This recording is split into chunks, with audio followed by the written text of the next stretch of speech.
So I think Motorola did a better job with the RAZR Plus than Samsung did with the Z Flip 5. Hear me out. So there was a lot of excitement about the RAZR Plus, but there was a lot of folks that were still sitting on the fence saying, I'm going to wait for the Z Flip 5 and wait for the Z Flip 5. Samsung's going to do it better. And quite honestly, now that the Z Flip 5 is here, I don't really think that they do it better. Now, there are things that they do better. And there's a contrast in these phones because, well, if you take a look at the RAZR Plus, it's got the Snapdragon 8 Plus Generation 1 versus the Z Flip 5 with the Snapdragon 8 Generation 2. It's got the new UFS 4.0 storage, and they've got IPX8, which is a big deal. Like, I really wish the RAZR Plus had IPX8 water resistance. It only has IP52. But then you get down to the actual experience, and you find that Motorola did actually a lot of things really, really well.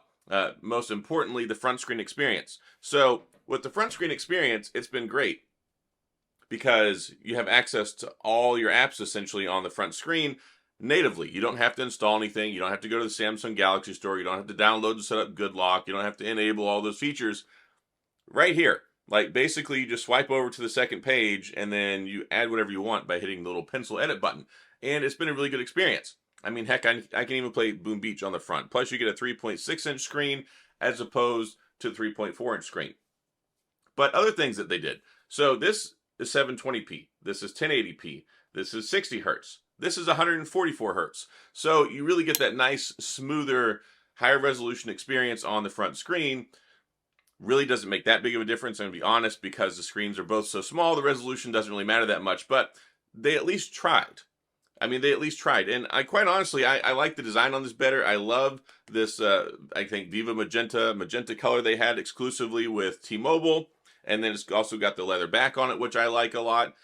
I think it's a better phone. I think it looks better. I think it's more exciting. And it's refreshing. Yes, refreshing. Because Samsung needed to do this 2 years ago. And they didn't. And they just basically sat back, kicked their feet up, and just kept selling us the same phone over and over. And then they're like, okay, now we have to get serious because Motorola's making one. But then when Samsung showed up, they didn't do as good of a job with the experience as Motorola did with their phone. So I think the most important thing Motorola needed to do was prove that they could do it better, or at least as well. And I think that they did that. And I think it really caught a lot of people by surprise. And I think these phones have actually been selling pretty well. And they did the most important thing was they had really, really good sales. You could get it basically for free, I think, at like AT&T, or it was $5 or something. I got mine for, I think I'm paying like $5 a month or whatever with T-Mobile. But they did some great deals. Like, you didn't need to trade anything in. You could just add it onto your plan and basically get it super, super cheap. So I really liked that they did that. Now, buying it outright was a whole other story. They didn't really have good trade-in deals. Their trade-in specials are actually pretty crappy. So the only thing that really made this kind of a saving grace to get it in people's hands was just the carrier deals, pushing them out effectively, trying to just get them into people's pockets. So I think that they did a lot right there. But then Samsung came along and they're like, hey, if you got a Z Flip 4, you can get this baby for basically $50. And I think that was really, they really had to do that to counteract what Motorola did with their carrier sales deals, because they're like, well, Motorola's putting these in people's pockets. And if Motorola puts a Motorola phone in somebody's pockets, then they're not going to come and get a Samsung phone. So I think that Motorola did as good as they could. But of course, it's really hard to beat the Samsung machine. Like, who's going to go buy this when you can effectively trade in your Z Flip 4 and get this for $50, right? So I think there's a lot of competition that's going on there, but really the biggest thing that I think they did show is that Samsung is vulnerable. Samsung waited too long to implement these things, and the Motorola RAZR really did such a good job in saying, look, we're here, we can do it just as good, we've got this beautiful phone, and it's even got a bigger screen. Like, you got a 6.7-inch screen here, you got a 6.9-inch screen, 120 hertz, 165 hertz on this one, and the cameras I think are pretty good. So I think the cameras are just slightly better on the Samsung phone, to be honest there, but you can at least get 4K 60 on the front-facing camera with the RAZR, as opposed to Samsung you can't. It does 4K at 30, but both the primary cameras do 4K 60. So there's a lot of stuff that's like, you know, kind of give and take. They both have 8 gigabytes of RAM. The battery life is pretty much similar, 3,700 milliamps versus 3,800 milliamps, and you actually get slightly faster charging. The Motorola RAZR Plus has 30-watt charging wired, but you get 25 watts over here with the Z Flip 5. However, you do get reverse wireless charging with the Z Flip 5 You don't get that with the RAZR, but I think it's kind of a moot point because you need all the battery you can get when it comes to these phones. The biggest things people really hang their hat on when it comes to Samsung, though, is software support. So when it comes to the Z Flip 5, 4 years of operating system updates, 5 years of security patches. They put out monthly security patches. Motorola has upped their game. Now you get 3 years of operating system updates, 4 years of security patches, but they do bi-monthly. So you get a security patch every other month. I think it's fine, but really historically Motorola hasn't been the greatest with even getting those out on time.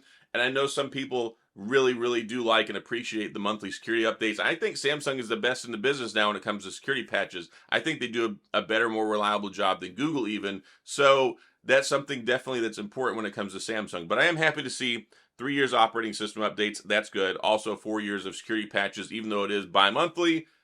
They're making progress. Maybe by next year we can get to actual monthly security patches. Motorola has some catching up to do in that department. But overall, from using both of these phones, I like the RAZR better. I think it's refreshing. I think that it's new and nice and it's cool. It's not the same old.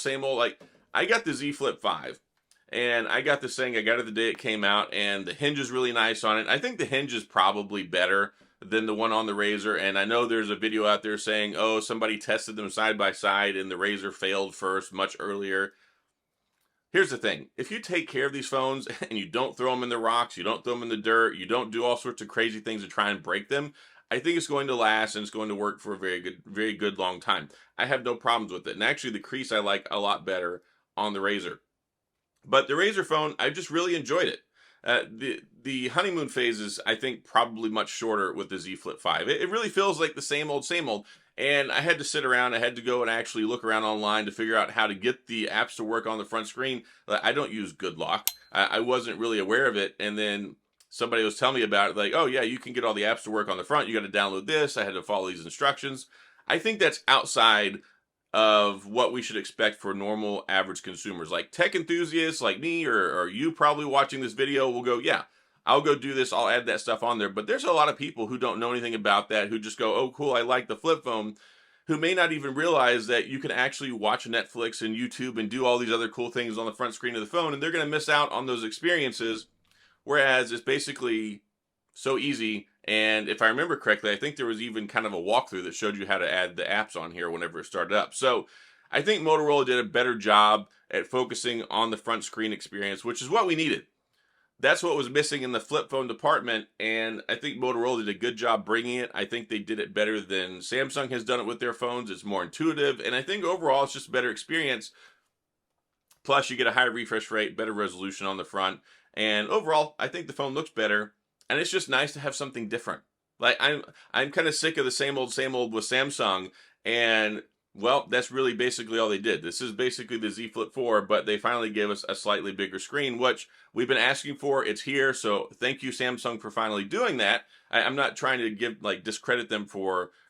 This is not a bad experience, but I think that when you look at them both natively, what they bring to the table, what Motorola did, I think this is a lot more impressive than this, and I do enjoy it better. So I think Motorola did what they needed to do. I think that it's been one of the more surprising phones of the year, and I think most people that have picked one of these up or have been interested in them really do enjoy the phone. So yes, there are things that are better about the Z Flip 5. There are things that are better about the Motorola RAZR. But for me, if you had to ask me which one that I would buy, and I bought both of these with my own money, Samsung didn't send me this, Motorola didn't send me this, I bought both of these phones. If I were to go out and buy one, and which one I would choose, it would be the RAZR Plus. So that's all I got in this video. Just kind of wanted to talk about that. I've had a lot of folks wondering, hey, how's the experience? What do you think about them now that you have both of them? And yeah, I don't want to call it a tie, but if it were a tie, the tie goes to the runner, which is the RAZR Plus or the RAZR 40 Ultra for outside the US. But I really do like this phone. I like it a lot. I made quite a few videos about it, and I just like it better. So that's all I've got. If you have any questions or comments, please, of course, go to the comment section. I'll do my best to get back with you. If you enjoyed the video, if you found this helpful, please, of course, hit the like and the subscribe button and the little notification bell if you want updates when new videos come out. And if you have one of these phones or if you've been curious about them, I'd love to hear your thoughts in the comment section. So that's all I've got. As always, thanks for watching. I appreciate you being here, and I'll see you guys next time.